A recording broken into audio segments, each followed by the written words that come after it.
Les libertés américaines seront en jeu en novembre, a souligné le président Joe Biden lors d'un meeting à Atlanta, en Géorgie. Il a rappelé aux électeurs le bilan de son rival républicain, l'ancien président Donald Trump, en matière de droit à l'avortement.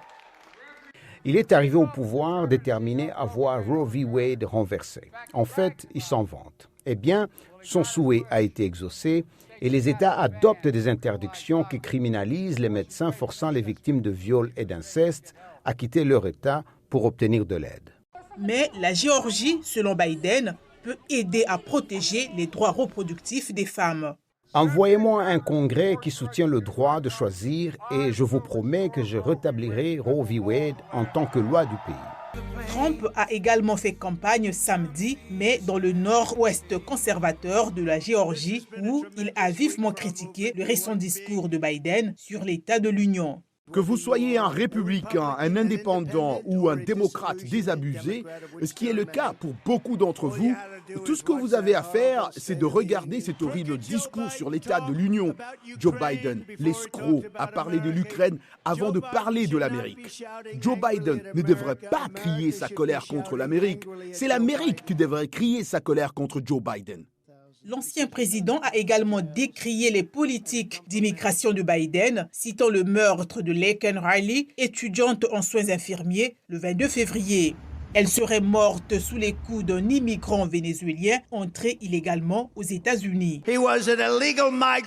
C'était un migrant illégal et il n'aurait pas dû être dans notre pays et ne l'aurait jamais été sous la politique de Trump. Biden applique une politique de laisser tout migrant illégal qui entre aux États-Unis d'avoir une immunité garantie contre la déportation.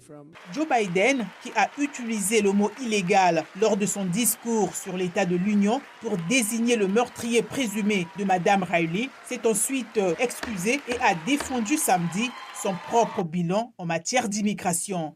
J'ai présenté un plan complet et global pour réparer notre système d'immigration, sécuriser notre frontière, fournir une voie d'accès à la citoyenneté pour les jeunes migrants déjà ici, ainsi que leurs familles, les travailleurs agricoles, les travailleurs essentiels qui nous ont aidés à traverser la pandémie et qui font partie du tissu de notre communauté.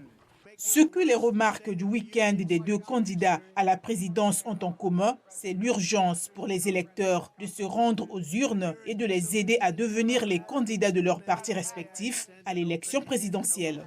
Hawaï, le Mississippi, Washington et la Géorgie tiendront des élections primaires demain mardi. L'obtention de tous les délégués en jeu ou seulement d'une fraction d'entre eux pourrait permettre à l'un ou l'autre des candidats de remporter l'investiture pour le scrutin du 5 novembre.